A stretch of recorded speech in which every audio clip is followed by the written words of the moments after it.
Hello again. So what comes to mind when you hear the word yoga? So in mainstream media, it's really depicted as a practice for black people, but two black women are changing that perception. They've opened a studio that caters for different races, sexualities and genders. Co-owners and Kundalini yoga instructors Banisa Atseki and Anesu Mbizo join us in studio for more on this. A happy Saturday to you ladies, and thank you so much for joining us. So, good morning. Banisa, how did you guys get into this? Not only just starting the practice, but just getting into yoga? Well, I started when I was in university and we're dealing with exams and everything and all the stresses that came with that. So yoga was really a beautiful way to just sort of still the mind and get everything into focus and clarity. And from then on, I just took it upon as a practice. Yeah, and Anesu, what did you know about it before? Was it something that you felt was for you? Definitely. I started doing yoga with my mom. She took me with her to a yoga class when I was 5 or 6. I'm not too sure what I was doing while I was with her, but I remember the feeling at the end of the class of feeling very calm. Yeah. And so I kind of forgot about yoga during school, and then again during university I was at med school. There's a lot of stress with exams, and then I started to do yoga again. Right. Is the perception correct then that perhaps it's something that is not seen for black people? You were exposed to it from a very young age. Your mom was practicing already. Yeah, definitely. I think a lot of yoga studios are owned by people who aren't of color. A lot of the yoga teachers, a lot of the students are definitely not within our demographic. And so being a yogi or even a yoga teacher in that space, you often look or see yourself looking at the same group of people when you're practicing, and it can be quite isolating if you're the one who stands out from the crowd. Let's expand on that, Banisa. Like, what does that mean? It definitely means that you kind of feel like you don't belong and then you're in the wrong place. And so we definitely wanted to change that perception, because yoga is such a natural movement of the body, and quite ironically it originates from India. So the demographic that sort of has a hold of it right now isn't actually the original. So it really has gone through the ages, but the beautiful thing about yoga is it's for everybody, not just black, not just white, not just Indian, you know. So we want to expand on that. But when we talk about that, is it because of a lack of information that we don't see a lot of representation in it?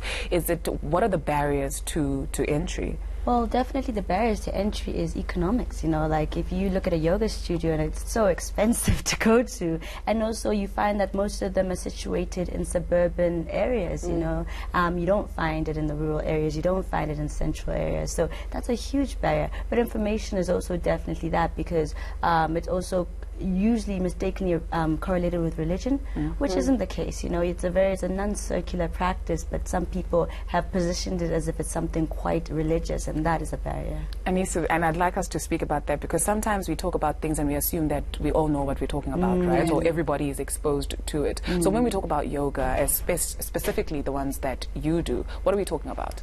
I think yoga in Sanskrit means union or connection, and so the way that we teach it is it's a connection of body, mind and soul. So bringing everything together in one moment and trying to infuse that moment with awareness, so you're aware of the way that you move, the way that you breathe, how your mind reacts to you moving and breathing in ways that you don't before, and noticing what that brings up for you. Sometimes it brings up emotions, sometimes it triggers trauma or past events, and using the practice to heal and to become more in tune with who you are. Sure. Banisa, what has been the response? Because in introducing you guys, we said it's not just, like you said, it's not just about color, but you got different sexualities. Why is that so important that you're so representative?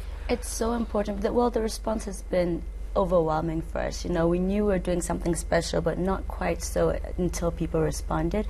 But it really is, because as people enter the studio, we really make an effort to make sure that everyone feels welcome, whether you're white, black, no matter your sexual orientation. So a lot of people are comfortable to wear what they want without being judged. You know, yoga, it's best to wear as little as possible so you can move around, you know, and some people aren't comfortable with their bodies, and that's something we definitely want to dispel. It's not about being skinny or having a flat tummy or doing any of that. We really want to get that out of people's mind, or even touching your toes. It's really about getting to the mat and accepting where you are at this moment and starting your journey, and that's the beauty in it. Sure. The response? Yeah, completely. I think our whole message is about loving yourself and celebrating yourself. And what kind of studio or space would we be if we didn't accept everybody as they are? Yeah. And our space is all about that. You're not having to put on a mask to be a certain type of person, trying to move or look like a certain type of person, but just honoring who you are. Starting from where you are, Exactly. I guess, also. Banisa, what else do you incorporate into the... Is it a lifestyle, or is it just a matter of, I'm going to yoga, I'm going to do a few stretches, I'm going to learn to breathe properly? Is it a holistic practice, or is it just one aspect? Oh, definitely a holistic practice, but we don't want to scare people away in them thinking they're going to come and their whole life is going to be rearranged and they have to change their diet, change everything. We really want to open it up. Yes, there's a lifestyle that accompanies it, but it really is about it resonating with you. So we put all the resources there and the information, and whatever resonates with you, you sort of take that on. I'm vegan, Nessa isn't. No. You know, so there's different ways in which to take it, and I think it's important. We also do other forms of healing, so I hope people can also dabble into that, like Reiki. There's massage therapy. There's hypnotherapy. Hypnotherapy. Yes. So how does that work? So it's all about moving your mind into a different level. So you tap into the subconscious mind, and that helps you bring up things that are usually your triggers for your different reactions in life. Yeah. Ooh, sounds like I need that. You should come. I definitely am coming. And you see, you're going to show us something right now. Please talk us through it, and then please demonstrate.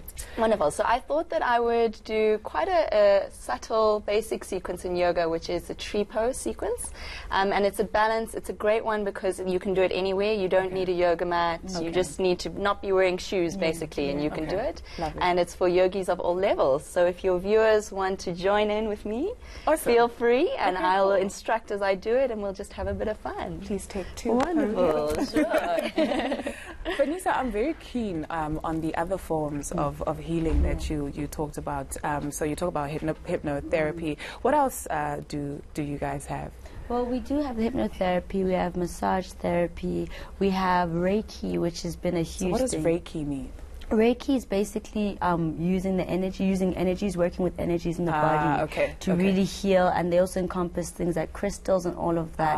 I'm not a Reiki healer. We have healers who come through who sort of go into it. Okay, great. So let's go on over to Anisu, and she's going to show us a few moves. It's over to you, Anisu. All right, so we're going to be doing tree pose today. So the first thing to do is to stand firmly on both of your feet. The feet have to be hip distance apart to get a very solid base. Once you've done that, we're going to shift our weight onto one foot. So we're going to stand into our left foot, take a deep breath in, and as you inhale, you're going to lift your right knee in towards your chest. So the best thing with this is to find a spot on the ground. As you can see, I'm focusing my gaze to find my balance. And once you've done that, you're going to reach for your ankle and try to bring the sole of your right foot on the inside of your left knee. Maintaining your balance, using your breath. A lot of people tend to fall out here, and that's okay. It's all about the journey. And then we're just going to bring our hands together in prayer, pressing the thumbs towards your chest. And then very gently, keeping the gaze down, slowly begin to lift the hands up towards the ceiling. Again, you'll feel your left ankle adjusting as your balance adjusts, opening the arms as you go. And the last thing to move is your gaze. So very gently, lifting your gaze up towards the sky, opening the heart, maybe giving a little smile, breathing in all of the energy of this new morning. And then very gently bringing our hands back together, taking your time, bringing the right knee to center, and stepping out. And that's it. Just looking at you makes one feel so calm. It takes practice. Yeah, no, you can see also. Thank you very much for sharing that with us. Pleasure. Vanessa, thank you very much, ladies, for coming through. And I'll probably see you soon for all of that. Definitely. We'll hold you to it.